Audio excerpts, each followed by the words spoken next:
अखण्डमण्डलाकारं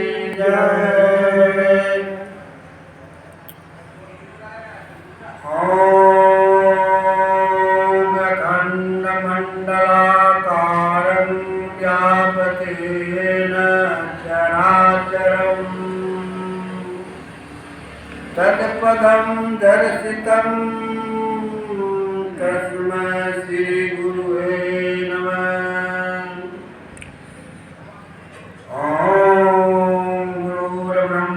गुरुर्विष्णु गुरुर्देवो महेश्वर गुरु साक्षात् परब्रह्म तस्मै श्री गुरुवे नमः। बंदो गुरु कंज कृपा सिंधु रूप हरि महामोहतम पुण्यदासु बचन रवि कर रामचंद्र शंकर भजो। आई हुई भक्तवती माताएं, प्रेमी भक्तगण, जिज्ञासु बहनों एवं भाइयों, सभी को हार्दिक अभिनंदन करता हूँ। आज मैं आप लोगों के सामने माया के बारे में कुछ वर्णन करूँगा और उस माया को कैसे प्रकट बताते हैं और हम लोग उनके साथ नचते हैं। यह लीला आपके सामने है। आज के 2 रोज पहले कोई सज्जन मुझे मिले थे। उन्होंने हमसे पूछे कि आपका घर कहाँ है। तो मैंने कहा कि मेरा घर तो अमरलोक है और इस बाजार में घूमने के लिए आए हैं। यह बाजार है और इस बाजार में हम लोग घूमने के लिए आए हैं और घूम करके फिर वहाँ जाना है। उन्होंने हमसे तर्क किया। तर्क में मुझे यह समझ में आया कि ये तर्की पुरुष हैं, इसीलिए उनको मैं थोड़ा समझा करके फिर उस ओर चला कि यह माया का बाजार कैसा है। तो भक्त लोग भी इसको भजन के रूप में गाते हैं। इसको जरा उतार के समझें, तब समझ में आएगा कि माया क्या है। परभज प्रभु जी चलन माया के बजरिया, प्रभु जी चलन माया के बजरिया, प्रभु जी चलन माया के बजरिया। माया के बजरिया हो, माया के बजरिया, माया के बजरिया हो, माया के बजरिया। प्रभु जी चलन माया के बजरिया, प्रभु जी चलन माया के बजरिया। बिनु जल थल के बाग लगाए, बिनु जल थल के बाग लगाए, बिन खंभे समान। प्रभु जी बिनु जल थल के बाग लगाए, बिन खंभे समान।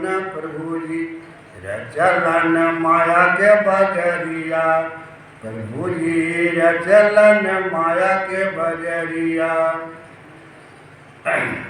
चांद सूरज दो दीप जलाए, चांद सूरज दो दीप जलाए, चारों जुग उजियार। प्रभु जी चलन माया के बजरिया, चारों जुग उजियार। प्रभु जी चलन माया के बजरिया, प्रभु जी चलन माया के बजरिया, प्रभु जी चलन माया के बजरिया। इस माया के बजरिया में क्या क्या बिकत है। इस माया के बजरिया में क्या क्या बिकत है। इस माया के बजरिया में क्या क्या बिकत है। दया दया धर्म उपकार प्रभु जी चलन माया के बजरिया। दया धर्म उपकार प्रभु जी। दया धर्म उपकार प्रभु जी चलन माया के बजरिया। प्रभु जी चलन माया के बजरिया। चतुर चतुर लोग सौदा किन्ने। चतुर चतुर लोग सौदा किन्ने। मूर्ख रहलन बैठाए प्रभु जी। मूर्ख रहलन बैठाए प्रभु जी चलन माया के बजरिया। प्रभु जी चलन माया के बजरिया। प्रभु जी चलन माया के बजरिया। हीरा रतन हो बिकाए प्रभु जी चलन माया के बजरिया। हीरा रतन बिकाए प्रभु जी चलन माया के बजरिया। इसी तरह से भजन संत लोग बनाए हैं। यह माया का बाजार है। माया जो है महा ठगनी है जो हम लोग को ठग रहा है। तो संत लोग इसको गाते हैं और संत से या जो कोई भी जानकार हो उनसे घर पूछने की आवश्यकता नहीं, उनसे ज्ञान पूछने की आवश्यकता है। इस आवश्यकता को हम लोग समझें और तभी हम लोग इस धरा पर चल सकते हैं और अपने जीवन को यापन कर सकते हैं। लेकिन हम लोग ज्ञान नहीं पूछते, घर पूछते, उनका चरित्र पूछते या क्या क्या करते हैं उसको पूछते। इससे कोई खास मतलब नहीं रखता। इसीलिए हे भाइयों, इस माया के बाजार में हम लोग आए हैं और माया के जो बाजार है इस पर हमारे नारद जी जब सत्संग में जाते थे और हम लोग भी इस सत्संग में इस सत्संग रूपी गंगा में स्नान बनाने के लिए बैठे हैं। तो एक बार की कथा है कि नारद जी विष्णु भगवान के सत्संग में गए थे और एक प्रश्न किए, यह बताइए प्रभु कि जितने लोग मिलते हैं सब कहते हैं माया माया माया, आप भी कहते हैं माया। तो माया कैसा है, किस प्रकार का है, इसको हमको समझाइए। विष्णु भगवान ने कहे कि सुनो नारद, माया जो है कहने से समझ में नहीं आता, करके देखा जाए तब समझ में आएगी।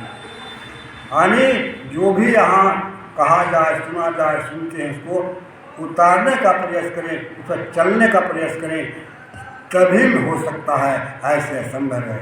नारद जी ने कहा तो विष्णु भगवान ने कहे कि सुनो नारद, यदि तुमको माया देखना है या माया के बारे में समझना है तो तुम हमारे साथ चलो, मैं तुमको प्रैक्टिकल करके दिखाऊंगा। थ्योरी कहूँगा समझ में नहीं आएगा। यानी ठीक है, मैं चलूँगा। विष्णु भगवान ने माया का जाल फैलाया और सत्संग को छोड़ करके गरुड़ जी महाराज जी को आवाहन किया। गरुड़ महाराज जी आए, कहें मालिक मुझे क्यों बुलाए हैं? कहें कि अभी तुरंत हमको दक्षिणा छोड़ चलना है, यानी भारत के दक्षिण छोड़ बरदाना है। नारद जी कहें कि आप चले जाएगा तो फिर यहाँ सत्संग हम लोग सुनेंगे कैसे? नारद जी को कहीं क्या सत्संग से पहले तुमको अब समझाना है, इसलिए तुमको सांस लेकर के मैं चलूँगा।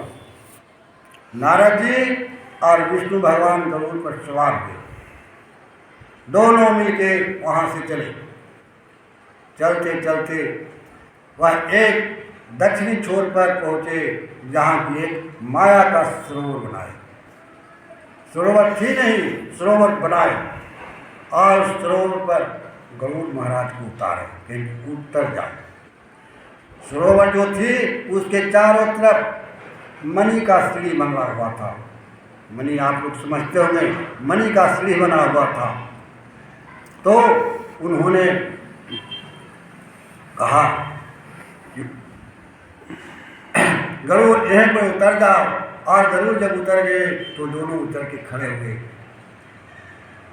विष्णु भगवान कहते हैं नारद जी पहले इसमें स्नान कर लीजिए और तब हम लोग का थकान भी दूर हो जाएगा और क्या कहते हैं अगला कार्य भी होगा। नारद जी कहते हैं विष्णु भगवान को कि पहले आप स्नान कीजिए। कहेंगे महाराज हमको तो कुछ है ही नहीं, हम यदि हिलेंगे तो हमको तो कुछ है ही भी नहीं कि कोई ले जाएगा। आपको तो सरंगी है, तो फलना चीज है, तो चिल्ला चीज है, लोटा है, छोटा है और वस्त्र है, तो ये सब को सब देखने के लिए व्यक्ति चाहिए, नहीं तो कोई आवेगा लेके चल जाएगा। इसलिए पहले आप स्नान कीजिए, मैं आपका बिना है, आपका जो भी कपड़ा लगता है सबको मैं देखूंगा। नारद जी ने सोचे कि कहते हैं तो पहले स्नान कर लेना ठीक है। नारद जी कपड़ा लत्ता उतार करके और विष्णु भगवान को दे दी, लीजिए आप रखिए, मैं स्नान करता हूँ। जैसे ही सीढ़ी से 1 2 3 सीढ़ी उतरे, चौथा सीढ़ी पर गए, जल थी। उन्होंने कहा कि सुनिए नारद जी 3 डुबकी लगाइएगा, एक डुबकी से काम नहीं चलेगा, 3 डुबकी लगाना होगा। कहेंगे ठीक है। जैसे ही नारद जी जल में हिल करके 1 डुबकी लगाए, 2 डुबकी लगाए और तीसरा डुबकी लगाए तो क्या हुआ, उनका शरीर बदल गया। यानी जो पुरुष थे वह स्त्री बन गए। अब वह जल से निकल ही नहीं थे। और जब तक क्या किए कि विष्णु भगवान जिनके उनके जो सरंगी छोटा कपड़ा रहता था ले क्या था धान जल दिए। अब रह गए नारद जी अकेले। नारद जी सोचने लगे कि भाई विष्णु तो चला गया, मेरा शरीर भी हो गया औरत का, अब मैं क्या करूं।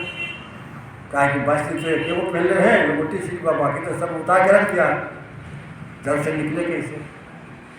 बस विलाप करना शुरू कर दिया, रोना। रोने रोने रोते रोते नारद जी व्यग्र हो गए।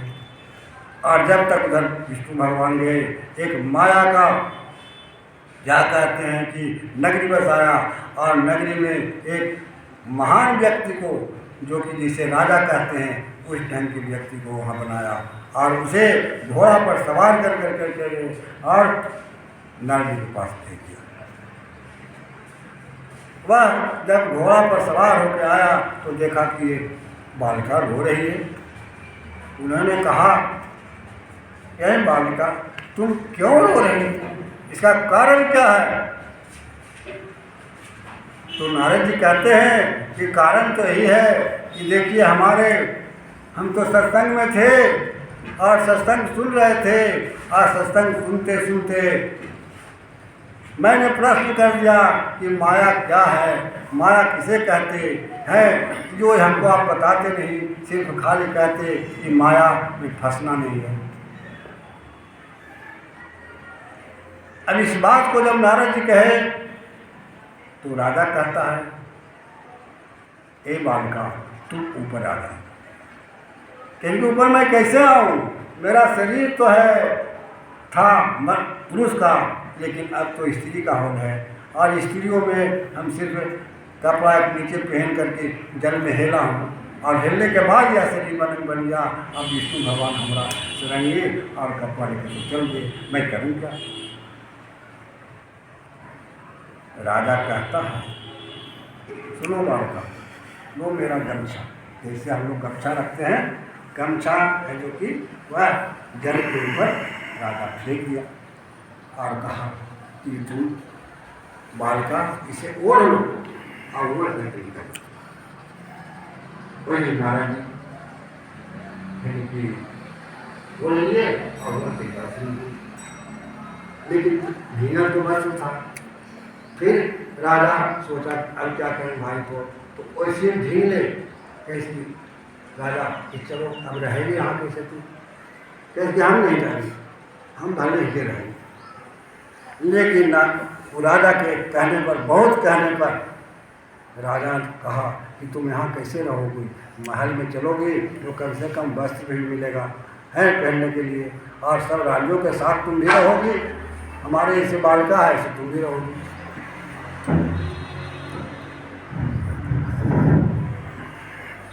हुआ क्या, नारद जी को लेकर करके वह घोड़े पर बैठा है और अपने भी सुता बैठा और उस माया रूपी नगरी में लेके चला। जब लेके जब चला तो वहाँ रहने लगे। रहते रहते कुछ दिन समय बीत गया। जब समय बीत गया तो राजा का मन भी विकृत हो गया, और वह तो नवद्युवती थी, उसका भी मन विकृत हो गया। जैसे आज आप लोग देखते हैं सुनते हैं, उसी तरह की बात दोनों में हो गया।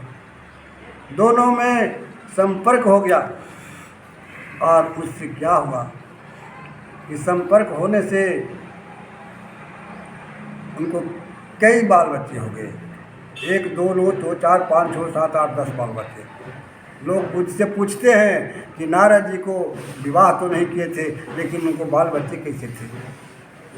लोग पूछते हैं मुझसे, ऐसी बात नहीं है। लोग हमसे पूछते हैं कि नारद जी के ब्याह नहीं हुआ लेकिन बाल बच्चा कैसे था।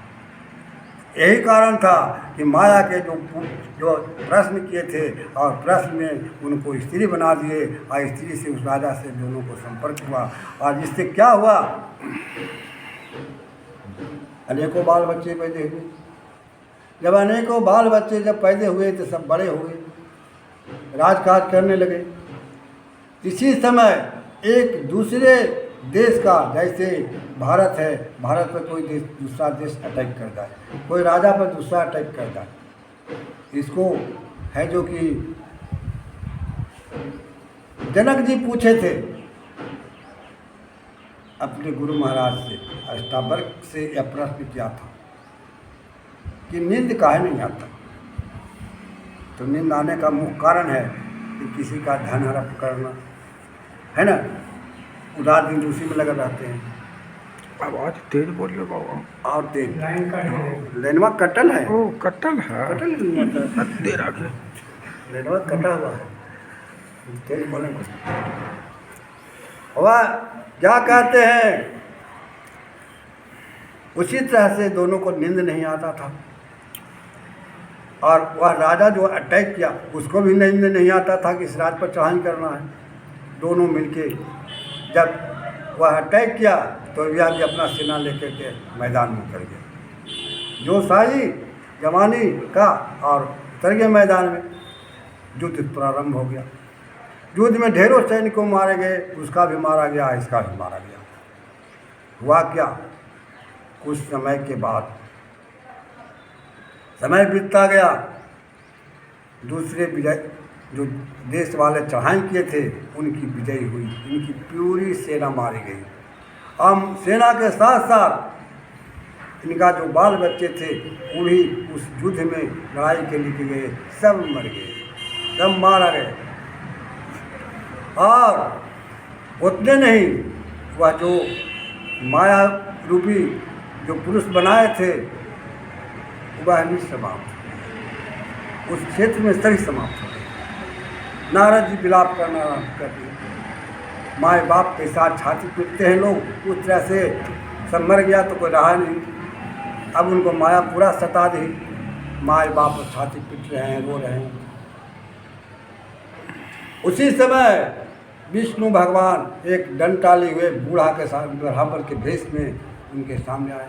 कहने कि बालका तुम रो रही हो काहे? कहने कहा कहें महाराज, हमारा सब बाल बच्चा मारा गया, पति मारा गया, राज लुटा गया, सब लुटा गया, और कहते हैं रोते हैं काहे लगी? विष्णु भगवान कहते हैं तुमको यही बात तो कहा था कि माया से क्या है, तू ही ने पूछा है कि माया क्या है, तो माया क्या है? तुम रो रहे हो और अपने आप को नहीं जान रहे हो कि मैं माया हूँ कि पुरुष हूँ कि स्त्री हूँ। उसी समय विष्णु भगवान उसके सर पर हाथ को रख दिया। हाथ रखते ही उनका शरीर जो था स्त्री का वह पुरुष को हो गया। नारद जी तैयार हो गए, कहें कि और है इसमें माया? तो नहीं महाराज, तो तुमने पूछा था मुझसे कि माया क्या है, माया किसे कहते? तो माया यही है जो तुमने अपने स्वतः करके दिखाया, दूसरे को कहने की बात नहीं, तुम स्वतः करके दिखाया। नारद जी कहते हैं सचमुच इसी माया में सब फंसा हुआ है कि हाँ सब हमारा माया है। और माया कौन है इसके बारे में भी हम लोग को जानकारी लेना होगा। वेद और शास्त्र में आया है इच्छा सर्वभूतों से, जो इच्छा शक्ति है हम में आप में सब में जो इच्छा शक्ति है वही माया है। वही पुरुष नहीं बल्कि स्त्री है जिसको हम लोग पुरुष कहते हैं, लेकिन वह स्त्री है और वह ही माया जो है प्रभु का चेरी है, जिसे हमारे गोस्वामी तुलसीदास जी ने रामचरित में उद्धृत किया है। जब पृथ्वी पाप से भारी हुई थी, पृथ्वी क्या है? माया है, जिसे हम लोग कहते क्या, हम लोग उस दिन सत्संग में आए थे तो उस दिन में मैंने एक तत्व का वर्णन किया था, आकाश तत्व का। लोग कहते कि क्षिति जल पावक गगन समीरा पांच तत्वे अधम शरीरा। यह शरीर है 5 तत्व से बना हुआ है ना, आकाश, वायु, जल, अग्नि और पृथ्वी। लेकिन ये पांचों को कौन किसने पैदा किया? यह सोचने की बात है, इसको विचारने की बात है।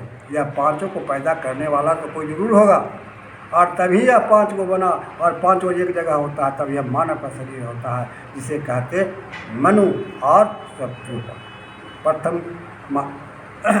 प्रथम इस धरा पर सृष्टि करने के बाद मनु और शत्रुपा का इस धरा पर स्थापित हुआ, वही मनुष्य हुआ। तो पहले महत्व और महत्व से त्रिगुण अहंकार, सबसे पहले महत्व और महत्व से त्रिगुण अहंकार की सृष्टि होती है और अहंकार के बाद जो कि आकाश का सृष्टि होती है। ये पांचों जब माया, आकाश तत्व और वायु तत्व, वायु से जल तत्व, जल से अग्नि तत्व, अग्नि से पृथ्वी, जब यह पृथ्वी तैयार हो जाती है तो सब मिल करके जब तैयार होता है तो यह पाप से भारी हो जाता है। और जब पाप से भारी हो जाता है तो क्या हुआ कि जब पाप से जब भारी हुआ तो हमारे गोस्वामी साहब जी लिखते हैं, है ना, कि वह गौ का रूप धारण कर ली। जब पाप से भारी होगी तो वह कैसे कि हम सब सहा हुआ नहीं जाएगा, ये पाप हाजिर हो गया, इसलिए हटो चलो। उन्होंने क्या कहते हैं कि गणेश जी के पास पहुँचे, ये गणेश जी हम आपका सेवा कर रहे हैं लेकिन हमको इसको पाप से बोझा भारी हो रहा है, इसको हल्का कीजिए। कहें कि ये तो हमसे नहीं होगा, ये हमारे पिताजी शंकर जी हैं, वो करेंगे। शंकर जी के पास गए दोनों मिलके, शंकर जी कहें कि ये हम कैसे करेंगे, ये तो ब्रह्मा जी कर सकते हैं। ब्रह्मा जी वहाँ से वहाँ गए, वहाँ से वहाँ गए, तीनों मिलके चले फिर ब्रह्मा जी के पास। ब्रह्मा जी के यहाँ पहुँचे, कहें कि कैसे होगा भाई, ये तो तुमको सेवा हम लोग क्या करेंगे, जितने भी देवता हैं कोई सेवा नहीं करेगा, ना ब्रह्मा विष्णु महेश कोई नहीं करेगा, तुमको कोई नहीं बचाएगा। कहेंगे कैसे बचेंगे तुम, कोई उपाय? उसी सभा में जितने हम लोग जैसे सत्संग में बैठे हुए हैं, वैसे सभी लोग देवता 33 देवता जो थे, सभी लोग या 33 कोटि वो लोग देवता कहते हैं, वो लोग सब बैठे हुए थे और विचार कर रहे थे। विचार करने में हमारे भोलेनाथ जी भी चाहिए थे, सबको तो वहाँ जुटान थी।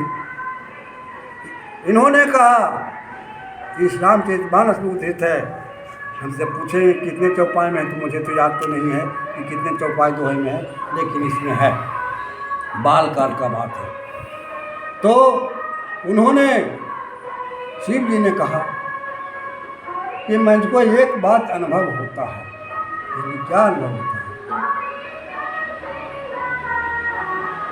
तो शिव जी ने कहा कि हरि व्यापक सर्वज्ञ समाना, प्रेम से प्रकट होई हम जाना। वह प्रेम से प्रकट हो सकते हैं, ऐसे असंभव है। और तुम जो गौ का रूप धारण करके आई है, तू तो जिनको हम लोग पुकारना चाहते हो, वो तो तुम उनका चेरी हो, यानी तुम्हारी दासी हो, तुम्हारी पत्नी हो। वो आपको सेवा कर सकती है, वो आपको बचा सकते हैं, लेकिन हम लोग को बताने का समर्थ नहीं है। वही है जो कि ब्रह्मा जी क्या कहते हैं कि स्तुति की, जय जय सूर्य नायक जन सुखदायक प्रंतपाल भगवंता, गोदित हितकारी जय सुरारी सिंधु सुता प्रिय कंता, पालन सूर्य धरणी अद्भुत करणी मरम न जाने कोई। इस तरह से जब स्तुति किए तो आकाशवाणी हुई, नभ से आकाश, नम लिखने नभ से आकाश से आवाज़ आया कि मैं पूरी वर्द दिन्ना। इसके तुमको बुलाने और कहने के पहले मैं किसी को वर्द दे चुका हूँ। किसको दिया हूँ? मनुआ चतुर्पा को। मैं आऊँगा और तुमको है जो कि सेवा करूँगा और दुष्ट जनों का संहार करूँगा। अभी तुम जो है, तुम लोग जो यहाँ नहीं रहो, मनुआ चतुर्पा को कहीं कि अभी तुम लोग यहाँ नहीं रहो, तुम लोग अभी चले जाओ साकेत धाम, और साकेत धाम से फिर तुम कश्यपयतीति महातप किन्ना, सोई दशरथ को सोई कौशल रूपा। साकेत धाम आए, साकेत धाम से फिर दूसरी सृष्टि हुई, एक कश्यप जी हुए, जिनका हम लोग वंशज हैं। हम लोग कहते हैं भाई हम लोग का वंश क्या है, तो कश्यप जी से सृष्टि। कश्यपयतीति महातप किन्ना, सोई दशरथ सोई कौशल रूपा।